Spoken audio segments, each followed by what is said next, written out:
2013 ఎన్నికల మేనిఫెస్టోలో కానీ మేనిఫెస్టో కంటే ముందు ఆయన పార్టీ పెట్టినప్పుడు కానీ అధికారానికి వచ్చేటప్పటికి ఒక 10 లక్షల సార్లు దళితుని ముఖ్యమంత్రి చేయకపోతే నా మెడ మీద తల ఉన్నది అను. నువ్వు ఇంప్లిమెంట్ చేసినావా ఆఖరి దళితుడికి 3 ఎకరాల భూమి ఇస్తా, బోరేస్తా, మోటార్ ఇస్తా, 1.5 ఎకరం ఉంటే 1.5 యాడ్ చేస్తా, ఆయన ధనవంతుని చేస్తాను.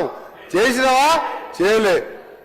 మూడవది, ఒక దళితుడు ప్రతిపక్ష నాయకుడు ఉంటే సంతలో పశువుల్లాగా ఎమ్మెల్యేలు కొనుక్కొని ప్రతిపక్ష హోదా లేకుండా చేసి దళిత వ్యతిరేకంగా నిరూపించుకున్నావు.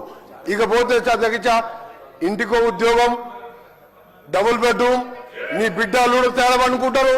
నీ చెప్పమంటావా?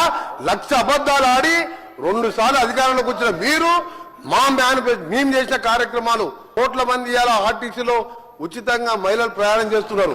చూస్తలేవా? 50 లక్షల కుటుంబాలకు 200 యూనిట్ల వరకు ఉచితంగా ఈ రోజు కరెంట్ ఇస్తున్న మాట వాస్తవం కాదు. ఒక ఇంటికి 600-700 అంటే సంవత్సరానికి 7-8 వేల రూపాయలు ఇలా మిగులుస్తున్నాం. ఇంకా చేసే కార్యక్రమాలు ఉన్నాయి.